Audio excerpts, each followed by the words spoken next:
Good afternoon. My name is Clay Mitchell. I'm assistant principal at C. Hannah Elementary, which is the 5th and 6th grade school for Oxford City School System. And I'm going to talk today with Miss Rosa Manns, who is our math intervention specialist. She is responsible for placing our students in math intervention. She's the one that's responsible for being over the data. There's a team that looks at it, but she's over that team of looking at data and deciding what our students' is the areas of need. So we're going to talk a little bit about math intervention and how we do what we do with math intervention at C. Hannah. So first of all, thank you, Ms. Manns, for taking time to talk with us. Just going to ask you some questions and then ask your opinion on some things of what you do every day, day in and day out, since you're over our math intervention. Question number one, and again, I'm going to kind of word this in a way that makes sense to me. The first question talks about how the curriculum is integrated horizontally and vertically and that it engages students in rigorous, relevant academic challenges. So to me, the way I want us to talk about that is, Ms. Mann, talk for just a minute about when you start looking at students at the beginning of the year or before the beginning of the year even starts, and you start looking at certain benchmark tests that we give to decide what a student's area of need is.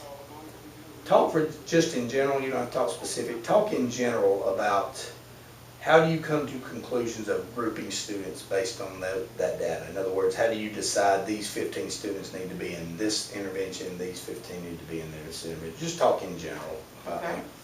So we actually start looking at the data at the end of the school year.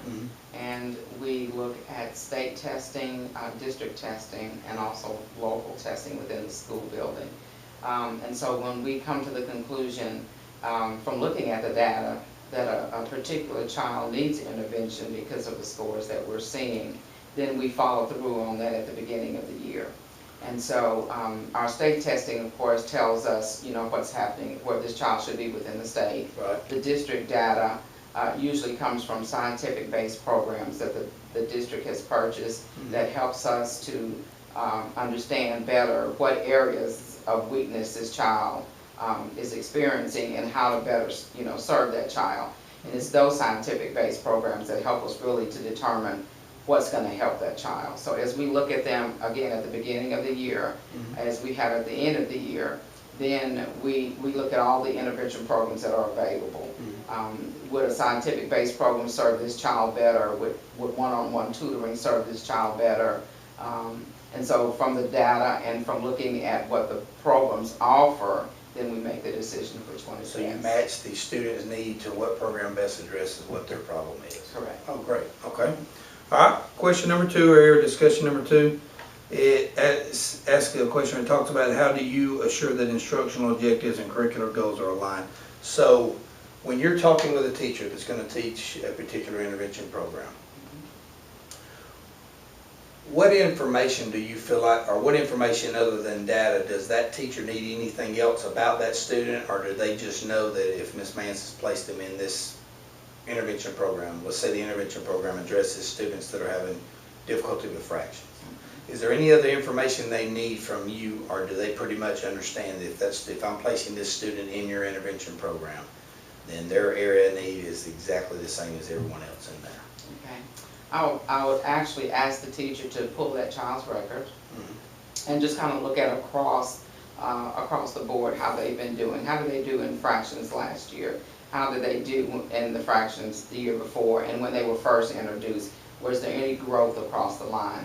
And if the teacher saw that there was no growth from year to year in fractions, then it would indicate to me to say to that teacher, they need to go back to some hands-on things because they don't understand the concept, And so I think looking back at how they did before is going to be the key thing, not just that particular year. Okay, so not only how they're performing currently, you may recognize from historical data that we need to back up and we need to fix some other problems, not just what we're seeing currently. There's obviously some problems that have happened before now that you need to look. Okay, that makes sense. All right. Next here discussion is how you lead and motivate faculty members to adhere to prescribed state standards. And I know from talking with you and working with you that intervention programs, you do look at standards, but it's not so much standards like a core program as it is what does the data tell me that's the problem with a student.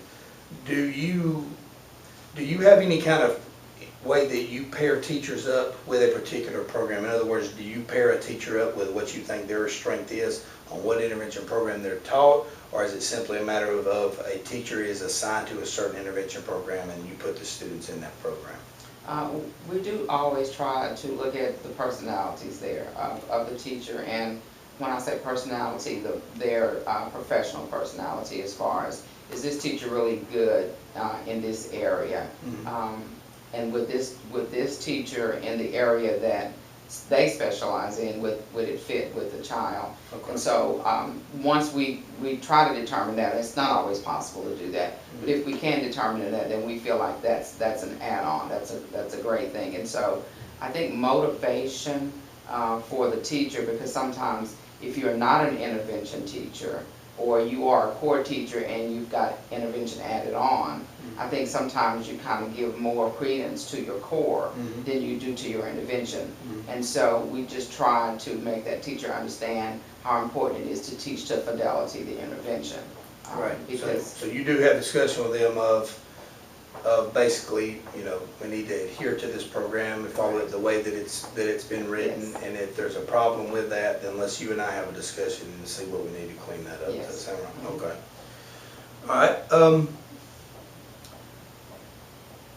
This next question talks about how do you work with staff and other members to establish and accomplish goals. So what I would like to hear you talk for just a minute about is,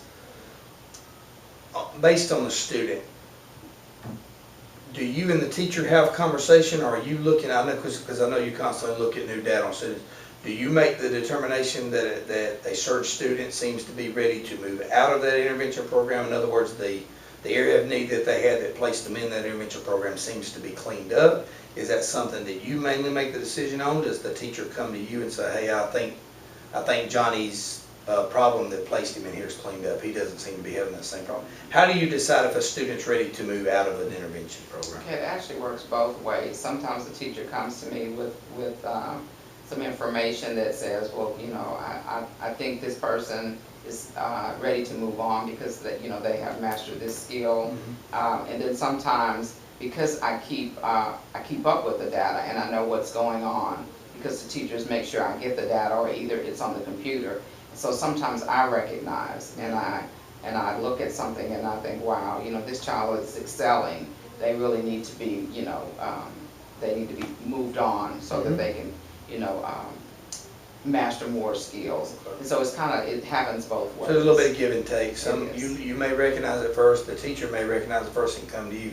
And I'm guessing when the teacher comes to you, obviously you and her or you and him, you're going to sit down and have a conversation. You're going to want to know from them, okay, what is it that's leading you to believe that this student is ready to move out of the intervention program? Does that sound right? It does. Okay.